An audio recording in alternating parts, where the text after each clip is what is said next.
सर्वेक्षण करण्यात आलं, माहिती सुद्धा दिली. त्यात एक महत्त्वाचा मुद्दा समोर आला आहे. सर्वेक्षणाच्या माध्यमातून 65% लोकांनी मुंबईतल्या रस्त्यांच्या संदर्भामध्ये तक्रार केली. खरं तर मागच्या 3 वर्षामध्ये मुंबईतील रस्ते दुरुस्त करण्याचं काम आपल्याच सरकारच्या माध्यमातून सुरू आहे. तरीसुद्धा लोकांकडनं रस्त्यांच्या संदर्भात मोठ्या प्रमाणात, कारण मुंबई शहराच्या रस्त्यांची दुरावस्था ही गेल्या 25 वर्षापासून, गेल्या 3 वर्षामध्ये या संदर्भामध्ये एक निर्णय करून मुंबई शहरातले सर्व रस्ते हे CC करण्याचा निर्णय करण्यात आला. त्यानंतर 9 मीटरच्या वरचे रस्ते CC आणि 9 मीटरच्या खालचे रस्ते मॅस्टिक ॲस्फॉल्टमध्ये करण्याचा निर्णय करण्यात आला. आणि हे काम प्रगतीपथावर आहे, काम अजून पूर्ण झालेलं नाही आहे. आणि त्यामुळे ज्या ठिकाणी CC रोडचं काम पूर्ण झालं आहे त्या ठिकाणी तुम्ही नागरिकांकडनं जर त्या संदर्भातलं जर फीडबॅक घेतला तर CC रोड पूर्ण झालेल्या रस्त्यांवर नागरिकांनी समाधान व्यक्त केलेलं दिसतं. परंतु सारासार जनरली मुंबई शहरातला सगळ्यात मोठा इश्यू काय तर तो रस्त्याचा इश्यू आहे. आणि तो हाताळण्याकरता आम्ही वॉर फुटिंगवरती CC रोडचं काम हाती घेतलेलं आहे.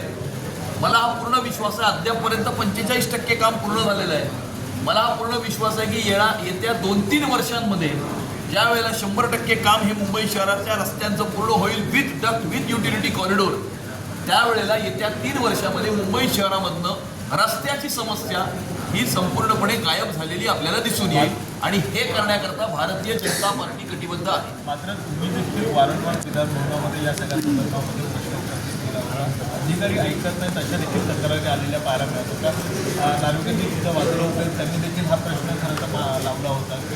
कुठेतरी जे अधिकारी ऐकत नाहीत त्यांना आजच आपण वाचलं असेल की मुंबई महानगरपालिकेतला ॲडिशनल कमिशनर याची इकडनं ट्रान्सफर करण्यात आलेली आहे. आणि त्यामुळे हे सरकार हे समाजामध्ये उभ्या असलेल्या शेवटच्या माणसापर्यंत विकास पोहोचवण्यासाठी कटिबद्ध आहे. आणि तो विकास पोहोचवण्यामध्ये जर कुणी यामध्ये काही वेगळा मार्ग अवलंबणार असेल किंवा याच्यामध्ये काही प्रकारचं जर स्पीड ब्रेकर आणणार असेल तर त्याची गय केली जाणार नाही. त्याला घरी पाठवण्याचं काम हे महायुतीचं सरकार करेल. याच अधिकाऱ्यांनी समोर बघा केल्या होत्या, त्याचं एक तुम्ही पत्र देखील